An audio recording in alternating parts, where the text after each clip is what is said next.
সম্প্রতি শিশু বদলের অভিযোগে উত্তাল হয়ে ওঠে আরামবাগ মেডিকেল কলেজ। হাসপাতাল কর্তৃপক্ষের বিরুদ্ধে ওঠে শিশু বিক্রি বা পাচারের মতো গুরুতর অভিযোগ। জানা যায়, তারকেশ্বরের বালিগুড়ির বাসিন্দা জসমিনা বেগম অন্তঃসত্ত্বা অবস্থায় আরামবাগ মেডিকেলে ভর্তি হন। সেখানে তিনি এক পুত্র সন্তানের জন্ম দেন। জন্মের পর শিশুর শারীরিক অবস্থার অবনতি হওয়ায় তাকে SNCU বিভাগে স্থানান্তর করা হয়। 3 দিন পর হাসপাতালের কর্তৃপক্ষ পরিবারকে মৃত্যুর খবর জানায়। পরে হাসপাতালের তরফে দাবি করা হয়, ভুলবশত ওই শিশুর দেহ আরামবাগের বড় জঙ্গলের এক পরিবারের হাতে তুলে দেওয়া হয়েছে এবং সেই পরিবার শিশুটির দেহ কবরস্থ করে দিয়েছে। এখানেই শুরু হয় জটিলতা। রবিবার হসপিটালে ভর্তি করা হয়, আমাদের তারকেশ্বর ভর্তি করা হয়। রবিবারের ভোর 3টের সময় এখানে ট্রান্সফার করে। সেই বাচ্চা সোমবারে বেলা 11টার সময় এখানে ডেলিভারি বাচ্চা হয়। হওয়ার পর বাচ্চা মায়ের কাছে দিয়েছে, বুকে দুধ টেনে খেয়েছে।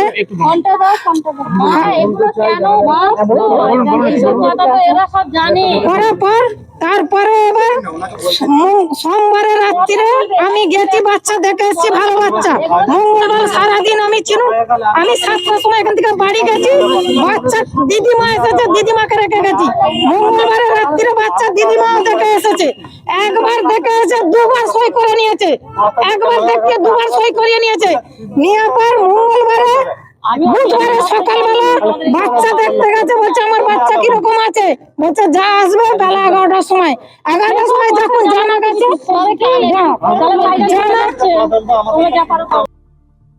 ঘটনার পর জসমিনা বেগমের পরিবার আরামবাগ থানার দ্বারস্থ হয়। প্রথমে পুলিশ অভিযোগ নিতে না চাইলেও পরে লিখিত অভিযোগ দায়ের হয়। পরিবারের আবেদনের ভিত্তিতে ম্যাজিস্ট্রেটের নির্দেশে DNA পরীক্ষার সিদ্ধান্ত নেওয়া হয়। সেই অনুযায়ী 27শে নভেম্বর কবর থেকে শিশুর দেহ তোলা হয়। পরবর্তীতে DNA পরীক্ষার রিপোর্টে নিশ্চিত করা হয় মৃত শিশুটি জসমিনা বেগমেরই সন্তান। আরামবাগ মেডিকেল কলেজে তারকেশ্বর থেকে যে সদ্যজাত বাচ্চা জন্ম দেওয়ার জন্য মা এই হসপিটালে ভর্তি হয়েছিল আরামবাগ মেডিকেল কলেজে প্রসব বেদনা নিয়ে। 23শে নভেম্বর তিনি এখানে ভর্তি হন। ছোট্ট ফুটফুটে জীবিত সন্তানের জন্ম দেয়। সেই সন্তানের জন্ম দেওয়ার একদিন পর 24 তারিখে মৃত বলে ঘোষণা করা হয় এবং মৃত পরিবারের হাতে বাচ্চা না দিয়ে অন্য পরিবারের হাতে বাচ্চা দিয়ে দেওয়া হয়।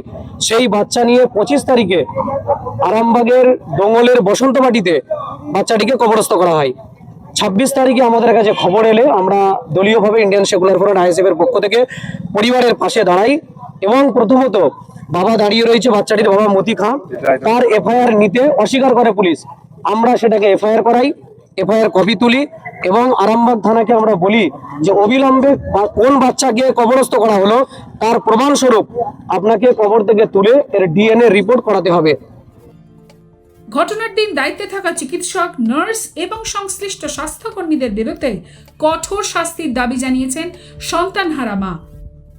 কষ্ট হচ্ছে, অনেকটা কষ্ট হচ্ছে। একটা বাচ্চাকে 10 মাস 10 দিন গর্ভে রেখে এই ডাক্তারটা এরকম করলো। এই ডাক্তারের দুটো লাশের শাস্তি চায়, তাহলে এরপর কোনো মা এখানে আসবে? এত কষ্ট, আমার বাড়ির লোক রাস্তায় রাস্তায় সব জায়গায় ঘুরছে, এই ডাক্তারের ওই দুটো লাশের শাস্তি চায়। আজ আমার নাম কোনোই পাইনি, ওই ডাক্তারের আর ওই দুটো লাশের আমি শাস্তি চাই। আজ আমার এত কষ্ট হচ্ছে, আমার বাড়ির লোক রাস্তায় রাস্তায় ঘুরছে, ওই ডাক্তার আমি শাস্তি চাই, ওই লাশেরও শাস্তি চাই। আরজিকর আন্দোলনের সময় রাজ্য জুড়ে একাধিক সরকারি হাসপাতালে পরিষেবা নিয়ে ক্ষোভে ফেটে পড়েছিল মানুষ। তবুও যে পরিস্থিতির বদল বিশেষ হয়নি তার প্রমাণ আরামবাগের এই ঘটনা। কিভাবে কোনো লিখিত তথ্য বা নিশ্চিত প্রমাণ ছাড়াই এক পরিবারের সদ্যজাত সন্তান অন্য পরিবারের হাতে তুলে দেওয়া হলো, এই প্রশ্নই এখন ঘুরপাক খাচ্ছে স্থানীয় মহলে। আরামবাগ থেকে পিন্টু লাগার রিপোর্ট, এক্সপ্রেস নিউজ।